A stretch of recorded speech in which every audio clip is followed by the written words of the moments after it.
14.7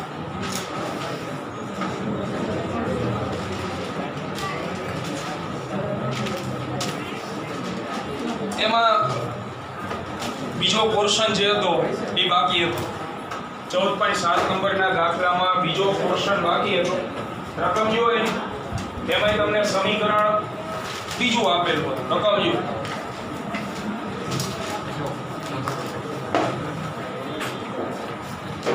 એમાં સમીકરણ તમને આપેલું હતું x બરાબર b sin omega t plus alpha આવું સમીકરણ આપેલું છે હવે આની અંદર કન્ડિશન એ જ વાપરવાની જે આપણે અગાઉ વાપરી ગયા હતા જે તમને આના દાખલામાં તમને શરૂઆતમાં આપેલી હતી એ જ કન્ડિશન કે t બરાબર 0 સમયે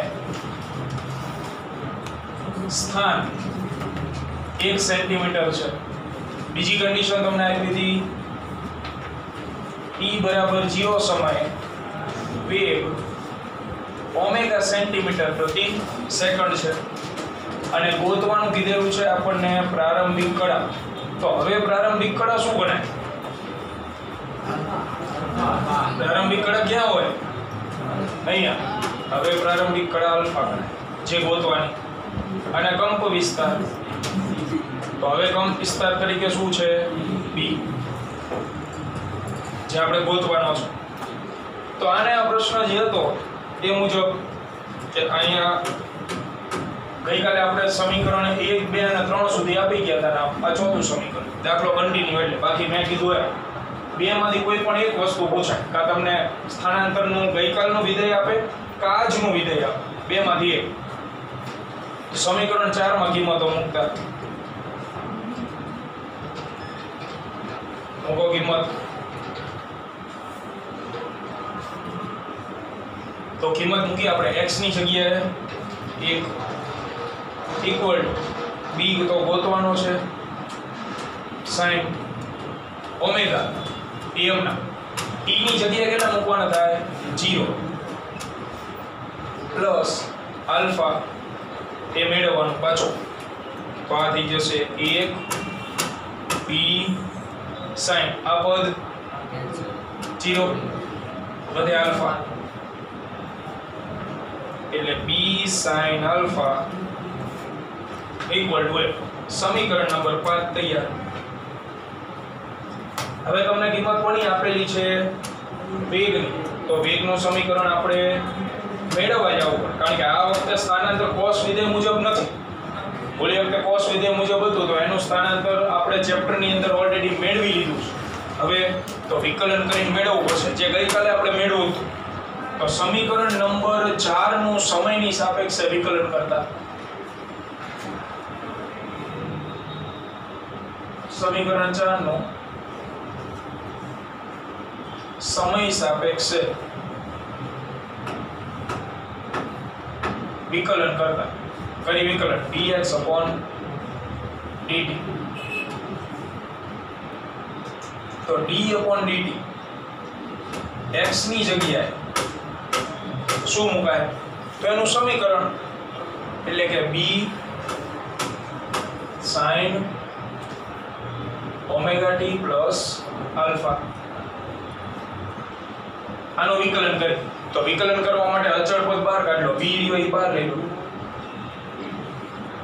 અંદર વધશે d dt sin omega t plus alpha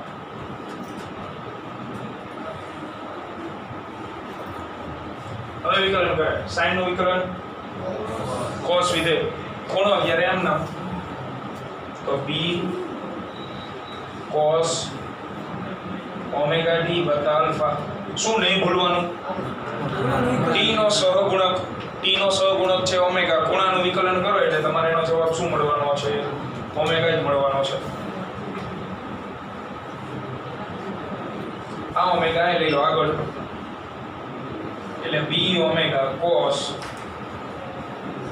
omega t plus alpha આની જગ્યાએ લખાય વેગ b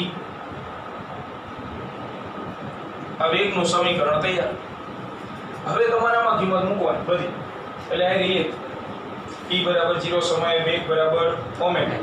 તો આ કિંમતો મૂકતા તો મૂકીએ કિંમતો. v ની જગ્યાએ કેટલા મૂકવાના છે? ઓમેગા મૂકવાના છે. મૂકી દો ઓમેગા. જમણી બાજુ v * omega cos omega as it is. t ની જગ્યાએ શું મુકાય? તો કયા સમયે વેગ છે? 0 એટલે 0 પ્લસ આલ્ફા. બે બાજુથી ઓમેગા કેન્સલ એટલે ડાબી બાજુ વધશે 1, જમણી બાજુ b cos આ પદ ગયું આલ્ફા વધે તો b cos આલ્ફા બરાબર 1/1. સમીકરણ નંબર 6. અને પછી ગઈકાલે આપણે આ બેનો શું લીધો તો ગુણોત્તર. ગુણોત્તર એવી રીતે લેવાય જેથી sin વિધેય tan વિધેય કોટ આવે તો કઈ ફેર નથી પડવાનો. કોટ આવે તમારે એનું શું કરવું પડશે? વ્યસ્ત એટલે tan મળે. તો અહીંયા આપણે લેશું સમીકરણ 5/6. તો સમીકરણ નંબર 5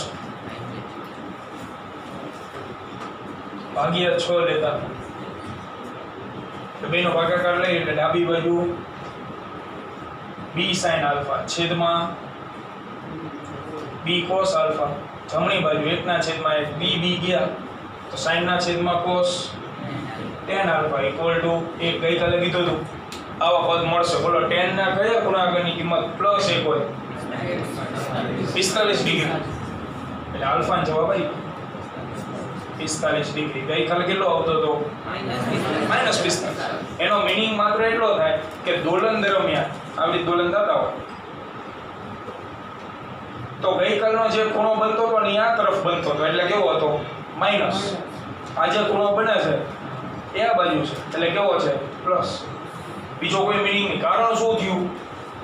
સ્થાનાંતરનું વિધેય બદલાણું ને એટલે ગઈકાલ સ્થાનાંતરનું વિધેય શું હતું? cos. આજે સ્થાનાંતરનું વિધેય શું આપ્યું તમને? sin. એનાથી જવાબમાં કંઈ ફેર પડે નહીં. આ દાખલાનો મીનિંગ માત્ર એટલું કે જ્યારે તમને સ્થાનાંતર sin વિધેય મુજબ આપે કે cos વિધેય મુજબ આપે, અંતિમ જવાબ જે મળતો હોય ને એમ ના મળે. એમાં કોઈ દિવસ આ એવું ન બની જાય કે sin લો તો 30 આવે ને cos લો તો 50 ડિગ્રી આવે. આ દિશા જરૂર બદલે તો એ તો બદલાય જ ને, કારણ કે sin વિધેય 0 ચાલુ થાય, cos વિધેય 1 થી ચાલુ થાય. એટલે દિશામાં ફેર પડે કે sin વિધેય વખતે આ બાજુ દોલન થતું હોય તો આ ખૂણો હોય મધ્યમાન સ્થાન, cos વખતે એક દોલન ડાબી બાજુ થતો હોય તો એ ખૂણો આ બાજુ આવી જાય. એટલે નિશાનીમાં ફેર પડી શકે પણ મૂલ્યમાં ક્યારે ફેર પડે નહીં. આ કિંમત ક્યાં મૂકી દેવાની? કાં તો સમીકરણ 6 માં અથવા સમીકરણ નંબર 5 માં.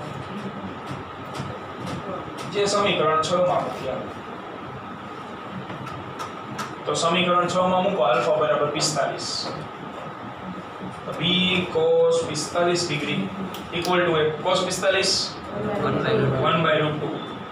તો b કૌંસમાં 1/√2 equal to √2 સામે જતું રહે √2 એકમ લખાય સેન્ટીમીટર. બોલો ગઈકાલે આટલો જવાબ આવતો હતો કે કંપ વિસ્તારનો જવાબ a બરાબર શું હતો? √2 સેન્ટીમીટર જ હતું. મેં કીધું હોય જવાબ નહીં બદલાય.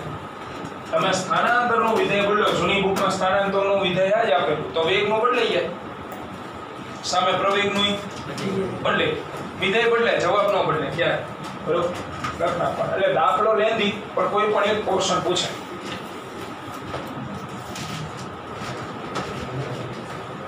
ચૌદ 14.8 હમણાં ગણી એ અલગ મેથડનો છે. 3 માર્ક આઈએમપી, કારણ કે 3 પ્રશ્નો, એક સાચો 1 માર્ક, બીજો સાચો બીજો માર્ક, ત્રીજો સાચો ત્રીજો માર્ક, એકેયનો સાચો 0. તો રકમ વાંચો. રકમમાં કીધું છે આકૃતિમાં દર્શાવ્યા મુજબ 1200 ન્યૂટન પ્રતિ મીટર સ્પ્રિંગ અચળાંક ધરાવતી. સ્પ્રિંગ અચળાંકની સંજ્ઞા શું? K. એટલે પહેલા આપણે ડેટા લખી તરત તમને આઈડિયા આવી જશે સૂત્ર શું મુકાય. તો K બરાબર 1200 ન્યૂટન પ્રતિ મીટર. આગળ એક સમક્ષિતિજ ટેબલ ઉપર ગોઠવેલ છે. સ્પ્રિંગના મુક્ત છેડા ઉપર 3 કિલો જેટલું દળ દ્રવ્યમાન જોડેલું છે. એટલે દળ m બરાબર 3 કિલોગ્રામ. દ્રવ્યમાનને એક બાજુ 2 સેન્ટીમીટરના અંતર સુધી ખેંચીને મુક્ત કરવામાં આવે છે તો 2 સેન્ટીમીટર ધ્યાનથી સમજો, આ એકદમ ઝીણો પોઈન્ટ છે। 2 સેન્ટીમીટર તમને સ્થાનાંતર આપી દીધું, એ તમને ખબર પડી જવી જોઈએ એકમ ઉપરથી। એકમ સેન્ટીમીટર છે એટલે કાં તો અંતર હોય સ્થાનાંતર હોય, તો સ્થાનાંતર આપી દીધું છે 2 સેન્ટીમીટર। હવે સમજવા જેવો પોઈન્ટ કે સ્થાનાંતર બે પ્રકારના આવે, રેગ્યુલર અને મહત્તમ। રેગ્યુલર સ્થાનાંતરને તમે x વડે દર્શાવો, જે આ દાખલો ગણી ગયા માં x બરાબર હતું 1 સેન્ટીમીટર, અને મહત્તમ સ્થાનાંતરને તમે કમ વિસ્તાર a વડે દર્શાવો। તો હવે ખબર કેવી રીતે પડે ક્યારે કયું સ્થાનાંતર આવે? તો બહુ ધ્યાનથી વાંચવાનું। આમાં ચોખ્ખું ને ચટ લખેલું છે કે 2 સેન્ટીમીટર અંતર જે છે એ કયું થાય? તો કે સ્પ્રિંગ જો આમ હોય નોર્મલ પરિસ્થિતિ તો x બરાબર કહેવાય 0। હવે આને હું ખેંચું, આ સુધી ખેંચ, એ છે ધારો કે 2 સેન્ટીમીટર। હવે વિચાર, આને તમે ખેંચો છો 2 સેન્ટીમીટર સુધી ખેંચીને પછી મૂકી દો તો કઈ બાજુ જાય? ફરજિયાત આ બાજુ જવાની ને, બરોબર? તો એનો મીનિંગ એવો થયો 2 સેન્ટીમીટર સુધી તમે ખેંચી પછી આ બાજુ જવાના ચાન્સ છે કોઈ? તો એ એનું કેવું સ્થાનાંતર થઈ ગયું? મહત્તમ થઈ ગયું। જો તમે ખેંચેલી રાખો તો મહત્તમ નથી, તો હજી કેપેસિટી હશે, આપણને શું ખબર? પણ તમે જેવી એને મુક્ત કરો તો અહીંયાથી તો એ જમણી બાજુ બિલકુલ ખસવાની નથી, આ બાજુ જ ખસવાની, પછી એના દોલન આમ થશે। પણ દોલન દરમિયાન એ આ પોઈન્ટને વટીને આ બાજુ જશે? બિલકુલ નહીં। જ્યારે રકમમાં આવો શબ્દ હોય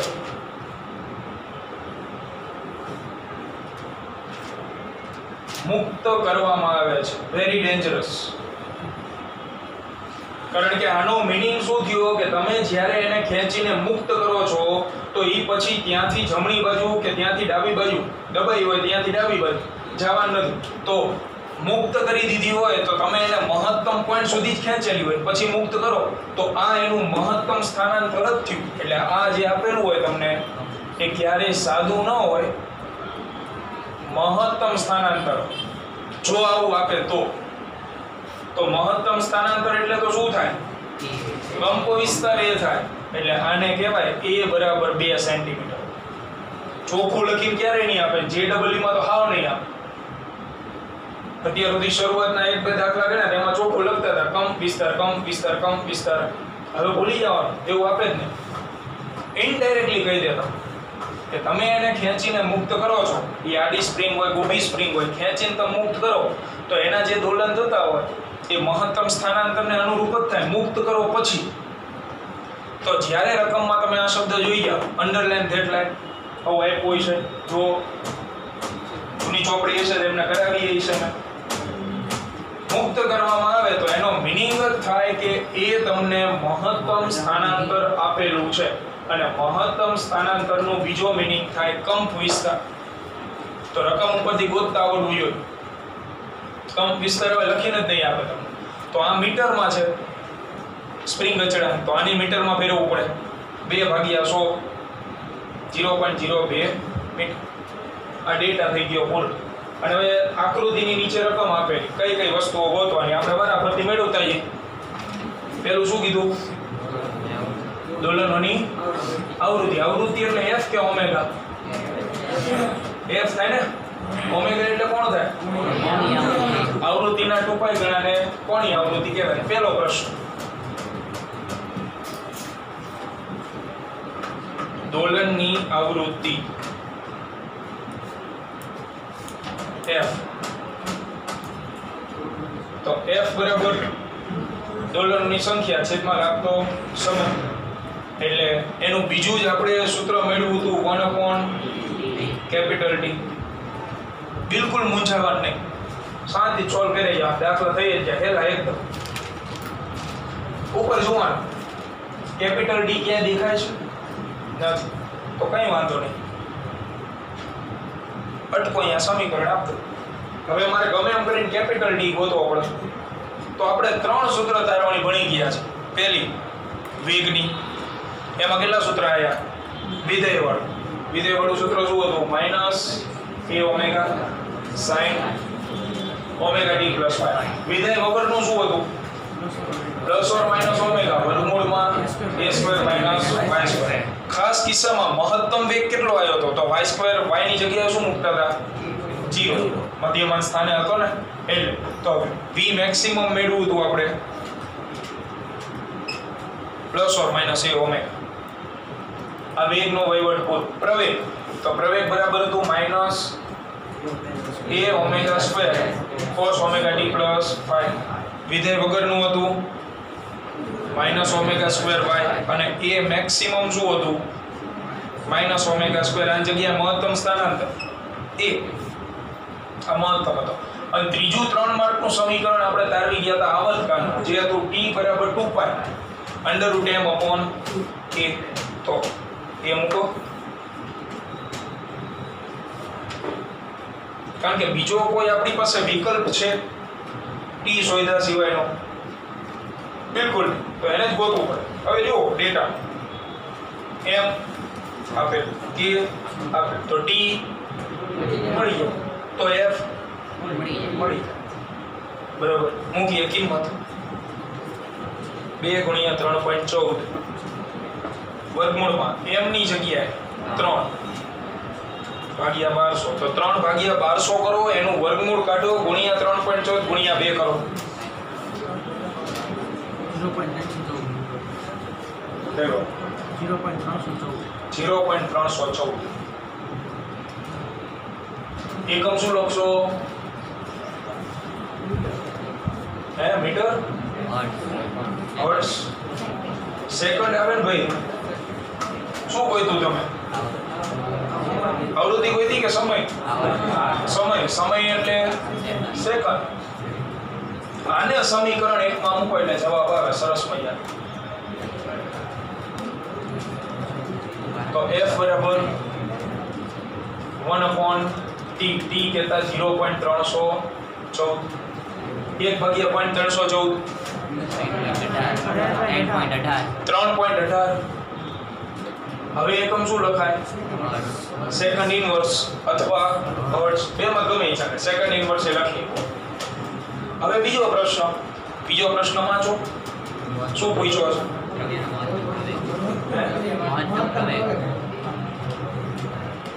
મહત્તમ પ્રવેગ.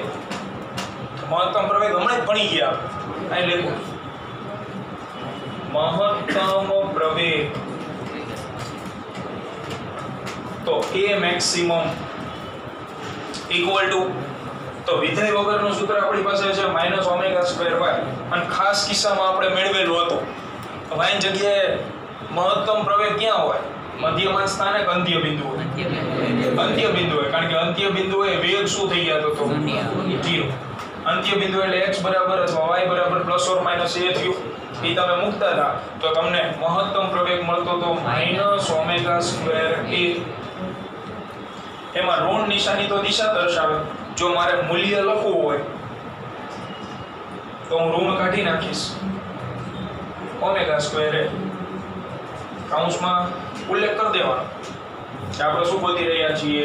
મૂલ્ય. એટલે ઋણ નિશાની લખેલી નથી. મૂકો કિંમત.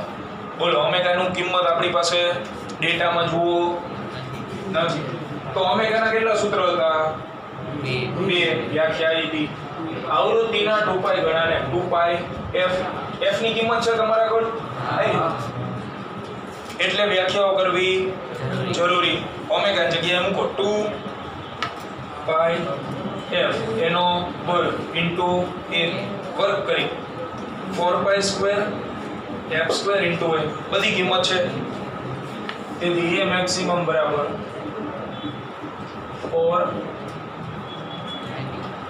3.14 નો વર્ગ f તરીકે 3.18 નો વર્ગ. હવે તમે વિચાર કરો કે તમને આજ સૂઝ પડેલી ન હોય આ વસ્તુમાં, તો એ તમે મૂકી જ ન હોય, એની કિંમત ક્યાં થાવ ખબર જ ન પડી હોય. એટલે ધ્યાનમાં રાખવાનું. તો એની કિંમત છે 0.02. કરો કેલ્શિયમ એલો આવે 7.97. એટલે નિયર ઇક્વલ ટુ 8 એકમ શું લખાય? પ્રવેગ છે, પ્રવેગનો એકમ મીટર પ્રતિ સેકન્ડ સ્ક્વેર. ત્રીજો પ્રશ્ન વાંચો. મહત્તમ વેગ. તો મહત્તમ વેગ એટલે v મેક્સિમમ. બોલો v મેક્સિમમ નું સૂત્ર? v મેક્સિમમ નું સૂત્ર શું હતું? પ્લસ ઓર માઈનસ e ઇન્ટુ ઓમેગા. કારણ કે વેગ નું સૂત્ર આવું હતું જો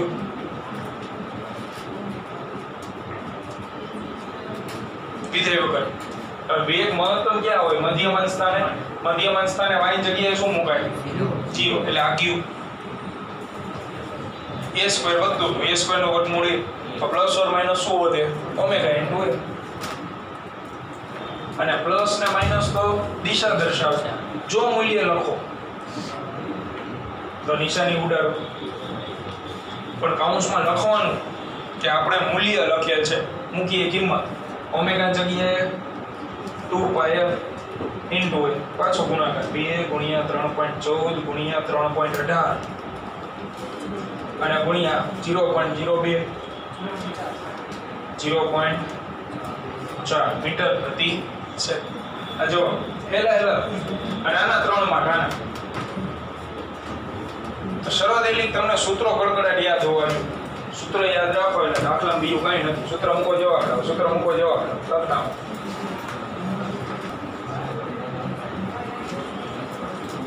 રકમની અંદર એમાં સ્પ્રિંગ અચળાંક આપ્યો k બરાબર કેટલા આપ્યા? 500. એટલે k બરાબર છે 500 ન્યૂટન પ્રતિ મીટર. દળ કેટલું આવ્યું? 5. એમાં એવું હશે જો મુક્ત કરવામાં આવે. રકમ વાંચો. કેટલા સેન્ટીમીટર ખેંચેલું એને? 10 સેન્ટીમીટર ખેંચેલું પછી ચોખ્ખું એવું લખેલું હશે મુક્ત કરવામાં આવે. તો એમાં અંડરલાઈન કરવી. મુક્ત કરવામાં આવતું હોવાથી આ સ્થાનાંતર તમને કયા પ્રકારનું આપેલું હોય? મહત્તમ સ્થાનાંતર એટલે કંપ વિસ્તાર આપેલો છે 10. 10 ભાગ્યા 100 કરીએ એટલે 0.1 અથવા 10 મીટર. પ્રશ્ન બદલાઈ ગયો. પહેલો પ્રશ્ન વાંચો. દોલનનો આવર્તકાળ.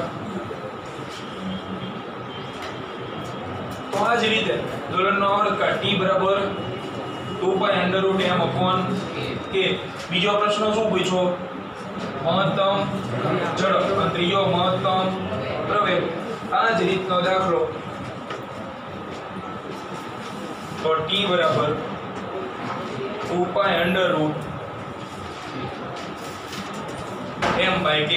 મૂકી દેવાની કિંમત. ગણવા જ મંડો. અરે પૂરો કરી નાખો. કારણ કે આગળના દાખલામાંથી જ કિંમત મૂકીને પૂરું કરવાનું.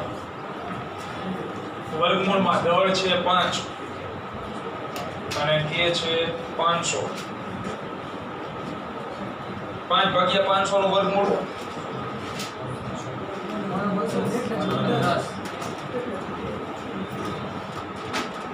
5 ભાગ્યા 500 ગુણ્યા પોઈન્ટ એનો વર્ગમૂળ 0.1. આનો વહીવટ કરો.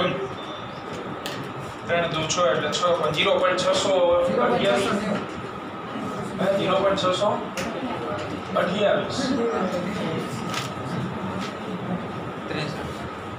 ને આપણે પોઈન્ટ પર વધારે આગળ જ રાખવા. 0.628 સેકન્ડ. બીજો પ્રશ્ન વેગ છે પ્રવેગ. ઝડપ એટલે વેગ. મહત્તમ ઝડપ. તો મહત્તમ ઝડપ હમણાં લખી ગયા. Plus or minus omega into a. તો મૂલ્ય લેવાનું હોવાથી માત્ર ઓમેગા ઇન્ટુ a. ઓમેગા નથી. બોલો ઓમેગાનું બીજું સૂત્ર શું હતું? 2πf હતું. 2πf માં f ની જગ્યાએ શું મૂકતા હતા? 1/t. કારણ કે અહીંયા તો આવૃત્તિ નથી મેળવી ને આપણે.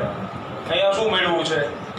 તો આની જગ્યાએ મુકાય 2π/t ઇન્ટુ a. બરાબર. મૂક દો આમાં કિંમત. 2 ગુણ્યા 3.14 ગુણ્યા 0.1 ભાગ્યા 0.628. બરાબર 0.628 ભાગ્યા 1 મીટર પ્રતિ સેકન્ડ. એકમ ધ્યાન રાખજો. મીટર પ્રતિ સેકન્ડ આવે વેગનો. અને ત્રીજો પ્રશ્ન મહત્તમ પ્રવેગ a maximum બરાબર માઇનસ ઓમેગા સ્ક્વેર a. તેથી a maximum omega square a નિશાની કાઢ નાખી તો કહેવાય મૂલ્ય વન્સ મોર ઓમેગા જગ્યાએ 2 પાઈ બાય t એનો વર્ગ into a 4 pi square a upon t square મૂકો કિંમત 2 ગુણ્યા 3.14 નો વર્ગ a એટલે 0.10 અને t સ્ક્વેર 0.628 નો વર્ગ.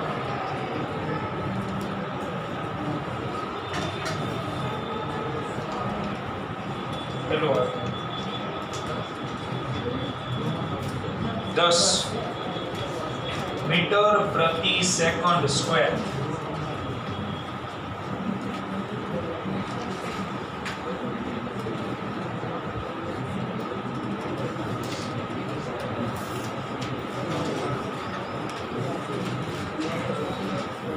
તો એના માટે રકમ વાંચવી પડે, કારણ કે રકમ વાંચો પછી જાય થોડો ઘણો આઈડિયા આવશે. રકમમાં કીધું છે કે સ્પ્રિંગ બેલેન્સમાં જે સ્કેલ છે, સ્કેલ એટલે લંબાઈનો માપક્રમ અથવા દળનો માપક્રમ, એ 0 થી 50 કિલોગ્રામ સુધીનો છે અને સ્કેલની લંબાઈ 20 સેન્ટીમીટર છે.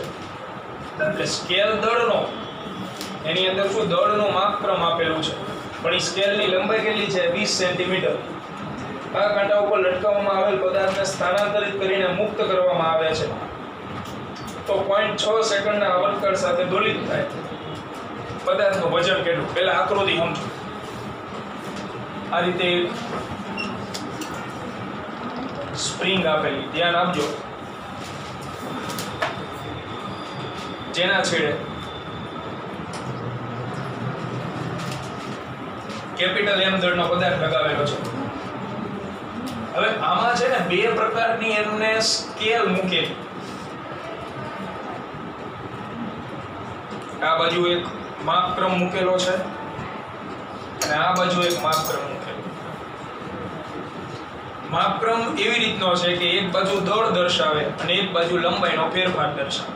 તો જ્યારે હું 0 કિલોગ્રામ દળ મૂકું એટલે અહીં સ્પ્રિંગના છેડે કઈ દળ જ લગાડીએ નહીં, તો સ્પ્રિંગની લંબાઈમાં થતો વધારો શું હોય 0, એટલે 0 સેન્ટીમીટર. પછી તમે જેમ જેમ દળ વધારતા જાઓ અને મેક્સિમમ દળ સ્પ્રિંગ કેટલું ખમી શકે છે, કારણ કે લંબાઈ જેમ જેમ વધારો, આ બાજુ સોરી દળ જેમ જેમ વધારો સ્પ્રિંગની લંબાઈ ધીમે ધીમે વધશે, પણ એની કંઈક કેપેસિટી હોય ને. હદ કરતા વધારે દળ લગાડો તો સ્પ્રિંગ તૂટી જાય. તો એનું માપક્રમ તમને આપી દીધું 0 કિલોગ્રામ. મેક્સિમમ કેટલું દળ લગાડી શકો છો, તો કે કેટલા કિલોગ્રામ કીધો 0 થી 50.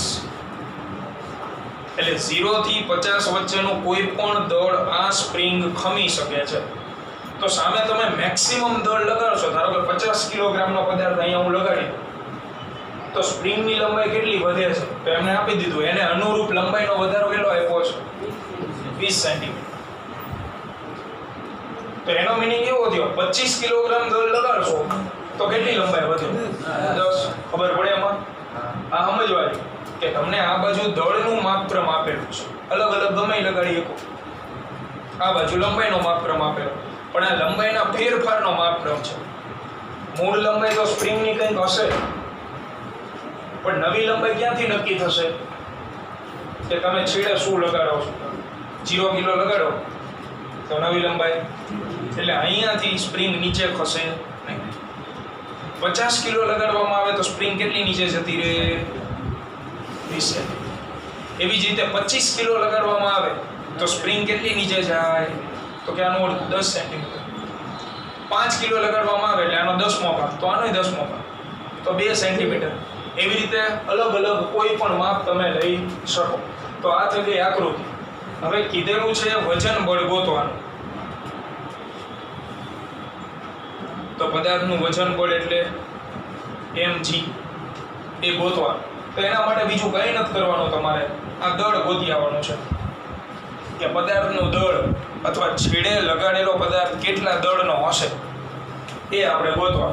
એના માટે એમને રકમમાં એક જ હિન્ટ આપી છે આપણને, આવર્તકાળ. એના સિવાય તમે રકમ આખી વાંચો એ કે કિંમત જ નથી. ડોલરનો આવર્તકાળ 0.6 સેકન્ડ આપેલું છે, બીજું કંઈ ન થાય. તો હવે આવર્તકાળના કેટલા સૂત્ર તમારા આગળ છે? એક જ. વ્યાખ્યાવાળું તો જવા જ દો, કારણ કે વ્યાખ્યાવાળું થાવ કામમાં નહીં આવે. એમાં દળ આવે, દળ તો ગોતવું પડશે ને ભાઈ. દળ મળે પછી જ વજન બળ મળશે. તો દળ કયા સૂત્રમાં આવે આવર્તકાળના? T = 2π √m/k. એટલે આવર્તકાળનું તો એક જ સૂત્ર છે.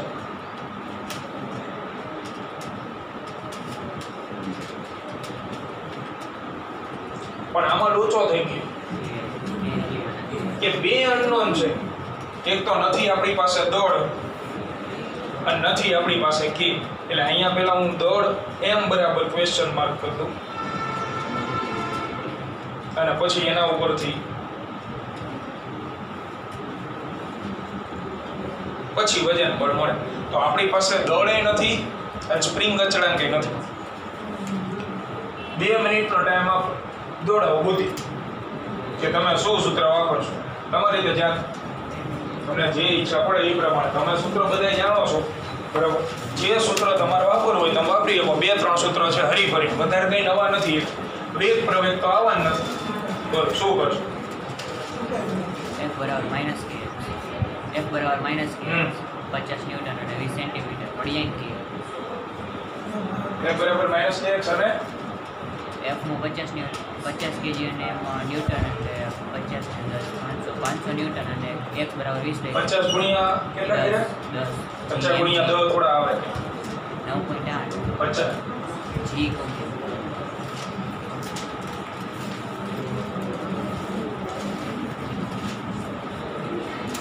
આ 9.8 કરે તો કરો તો કે કેટલો મળ્યો?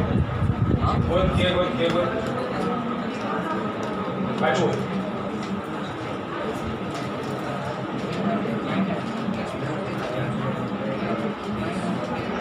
24.5 -24.5 k બરાબર. બોલો સેન્ટીમીટર નો આવે. મીટર.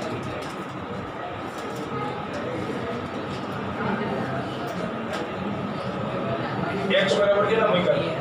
20 સેન્ટીમીટર પૂરી જાય. હા તો એ મીટરમાં ફેરવો એટલે સાચું 2450 મળવું.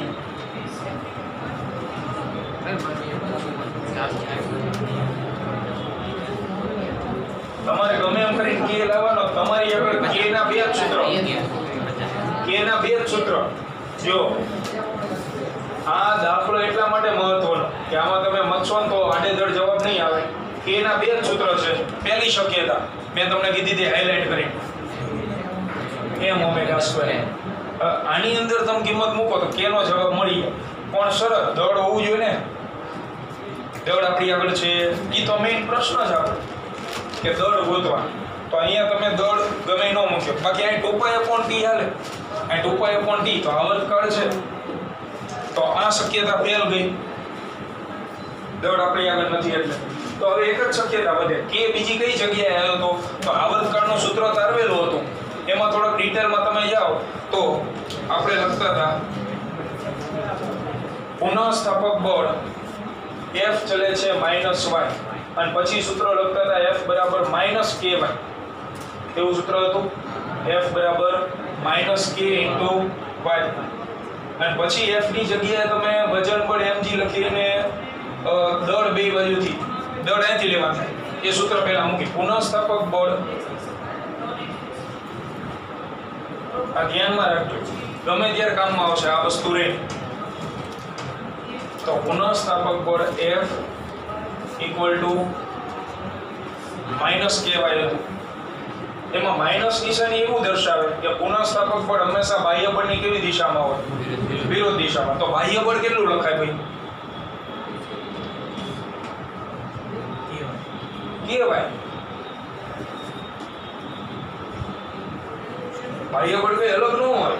પુનઃસ્થાપક તમે વિચાર કરો કે સ્પ્રિંગને મારે 2 સેન્ટીમીટર ખેંચવી હોય તો હું 2 સેન્ટીમીટર ખેંચું એટલે હું બળ લગાવું સ્પ્રિંગની અંદર બળ કઈ બાજુ ઉત્પન્ન થાય? હું ખેંચતો એ બાજુ, ખેંચતો એની વિરુદ્ધ બાજુ.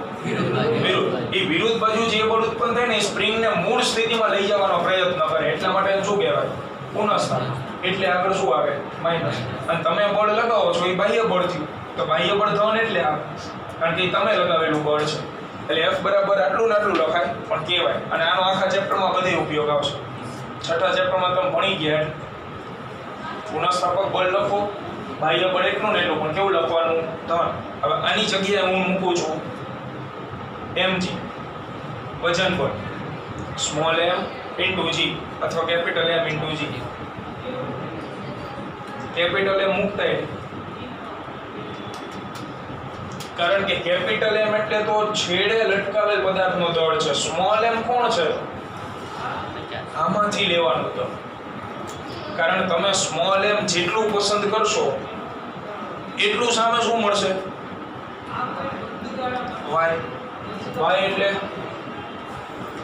y એટલે શું? ચેપ્ટરની પહેલી આકૃતિ. y એટલે સ્પ્રિંગનું લંબાઈમાં થતો ફેરફાર અથવા જે છેડે બ્લોક લટકાવેલો હોય, છેડે જે બ્લોક લટકાવેલો હોય તે પદાર્થનું સ્થાનાંતર. તો તમે m લેવા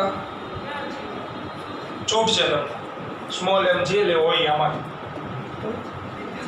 ધારો કે કોઈ વિદ્યાર્થી 50 લે, લઈએ કાંઈ મૂકો 50. આની જગ્યાએ 9.8 જમણી બાજુ કે ગોતવાનો છે. પણ તો જો તમે 50 લેતા હોય તો y કેટલું લેવું પડે? ફરજિયાત 20 લેવું પડે. અને એ 20 સેન્ટીમીટર છે.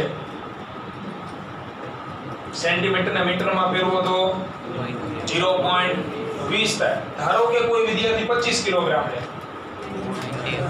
તો એને લંબાઈમાં થતો ફેરફાર કેટલો લેવો પડે? 10. એન્ટિક દાખલો. કારણ કે આ તમને કન્ટેન્ટ તો જ યાદ હોય કે છઠ્ઠું ચેપ્ટર વ્યવસ્થિત યાદ હોય. અને કદાચ ન યાદ હોય તો હવે રાખી લો, કારણ કે આ ચેપ્ટરમાં ઉધાર નથી આના. આ પહેલો એવો દાખલો જેમાં કે તમે આ રીત ગોતો છો. હવે બધા દાખલામાં આમ જ આવશે. પુનઃસ્થાપક બળ 4 માર્કના દાખલા ગણશું, બધામાં આમ આવશે. પુનઃસ્થાપક બળ માઇનસ કહેવાય. તો બાહ્ય બળ કેટલું લખવાનું? પ્લસ કહેવાય લખવાનું. પછી આની જગ્યાએ તમે જો તમને દળ ને એવું આપેલું હોય તો mg મૂકી શકો. બાકી એવું જરૂરી નહીં mg મૂકો. તો k ની કિંમત હવે મળે. k બરાબર 50 ગુણ્યા 9.8 ભાગ્યા 0.20 કેટલું આવે છે? 2450 ન્યૂટન પ્રતિ મીટર. ને આના સિવાય બીજી કોઈ પણ રીતે આ દાખલો નહીં થાય. આના સિવાય કોઈ પણ મેથડથી તમે મતશો તો વેરિએશન આવશે ને એ મોટું. k ની કિંમત મળી ગઈ, પૂરું. હવે જવાબ આવી ગયા. હવે આની અંદર દળ ગોતવાનું છે તો સમીકરણ 1 માં કિંમત મૂકો.